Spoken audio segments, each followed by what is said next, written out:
Both of our guests grew up in Iran. Retired Vice Admiral Robert Harward is the former Deputy Commander of CENTCOM. He's now a member of the Iran Project with the Jewish Institute for National Security of America. And Hosro Isfahani is a research director for the National Union for Democracy in Iran. It is great to have both of you here. Admiral, the United States just reimposed this blockade about 3 hours ago. 20 warships, hundreds of aircraft are involved. At nearly the same time, we're bombing targets in Iran. Iran is attacking American bases in the region. This is an extremely kinetic situation.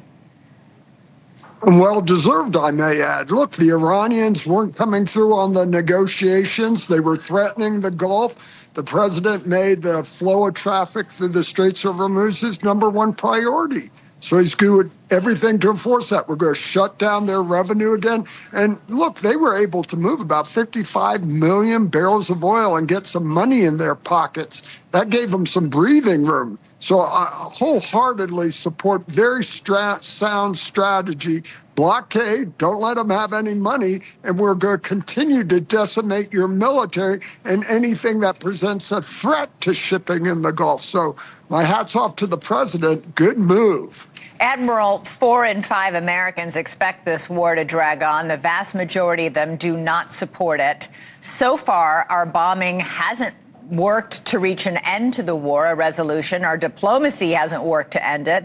We're now back to the blockade again in hopes that it will end it. What are the chances that this will, in fact, work this time? Or are we just in sort of like a new normal where this is just going to continue like this? Well, I think they're going to expand the campaign. They're going to go after them militarily, but financially, not just stopping their oil. There's other steps they can do. They can shut down all air traffic. They can go after the borders to really strangle Iran and kind of isolate them physically from. So I think those options are on the table. But again, back to Americans not understanding. What do people not understand? That Iran has been killing Americans for the last 30 years. I watched them do it in Iraq. I watched them do it in Afghanistan. I watched them do it in other countries. They were coming after us with cyber attacks. They were attacking our allies. Don't forget, before the war, they had launched missiles and drones into the UAE, killing people. They had done the same thing in Saudi. So this long-term threat that Iran has been, and only increasing capability, was finally shut down when the president attacked him.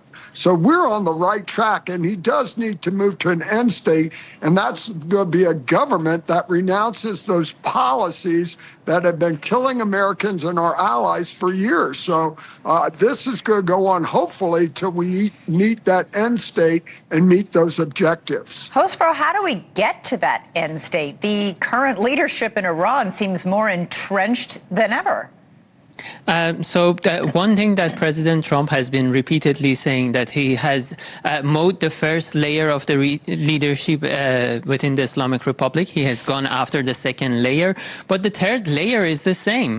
We have Ghalibaf, we have Ahmad Vahidi, we have Hassan Rouhani.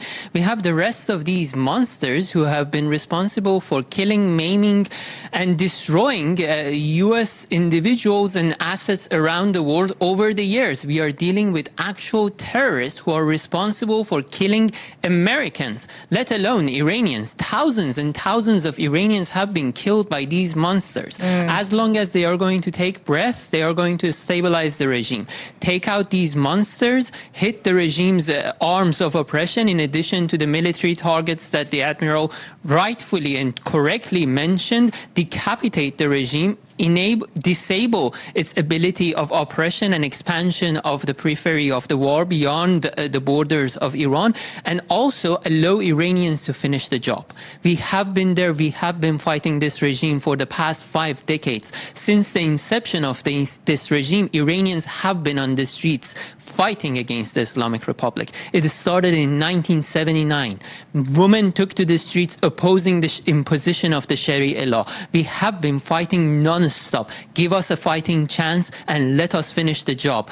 The government that the admiral mentioned, a government that is going to disavow terrorism, expansionism, building weapons of mass destruction, is not going to come out of the Islamic Republic. The only solution for the world's Iran problem is bringing about a democratic Iran, and that happens only with absolute annihilation of the Islamic Republic. Yes, you are talking absolute annihilation of current leadership and a complete regime change.